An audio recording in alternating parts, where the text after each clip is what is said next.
I do also remember the couple months in, you came in one time. This is when we actually could see each other in person. And you said to me, okay, I'm quitting. I'm done. Mm-hmm. And we had this whole conversation around you had decided you were done with coaching. Yep. And do you remember that Oh yeah. scenario? Mm-hmm. All right. What did you, I remember my version. What's your version of that? What did Well, you? I don't see. I don't remember specifically like exactly how it went. I'd love to hear your version but here's what it was. I was scared. I was scared to invest in myself, and I was Mhm. afraid of if I continued to invest, what if I wouldn't see the results, and what if I failed myself? And that's really what it boiled down to.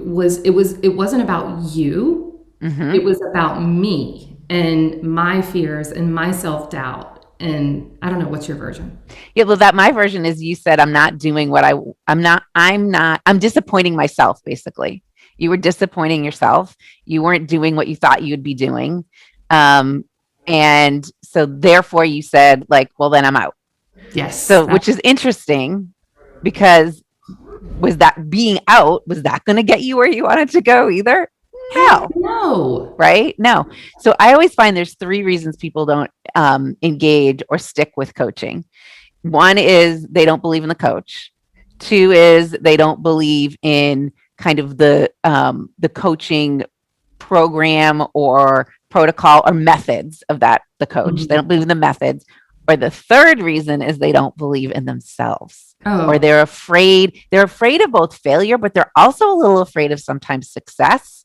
And they are afraid they're going to disappoint themselves.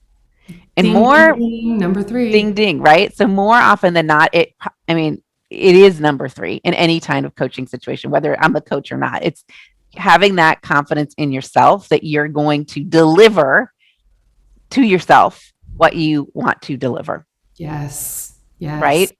So that's It- and I almost think that's like in any business, if you really think about it, or any business that someone's engaged in on I'll call it, like, well, I guess I was going to say a voluntary basis. We all volunteer for everything. We all have choices. But if you're doing something that you don't necessarily have to be doing in a business setting, a lot of times you bow out because you start to become afraid or frustrated with yourself because you're not doing what you're wanting to do. yes. True? It's such a limited mindset too. I mean, it's a huge reason why a lot of people never get started in their business. Mm-hmm. Same Mm-hmm. reason. I mean, this is just a bigger scale of that, but it's just that limited mindset of, no, I'm tapping out. I'm not going to do that. Right. Right. All right. So you stuck with it. Stuck Stuck with with it. it. And Yeah. now what's happened? So now Now, your volume is not 35,000 or 90. no, I want you to meet Million Dollar Ellie. We can This talk is about million her in a dollar minute. Ellie. Yes. The Million Dollar Ellie had her first $1 million year last year. So And crazy. I like, I know, yeah, maybe like I did that, but Andrea, there's no way I could have done that if we weren't working together. And we didn't concept $1 million Ellie and talk about her and what Right. she would do. And yeah, I mean, Yeah. it was amazing. It was a fantastic feeling of going from just myself the first year basically and a couple of Uh-huh. other people to seeing like we did $1 million in volume this year, like in a pandemic. Crazy. Like In a that's pandemic. insane.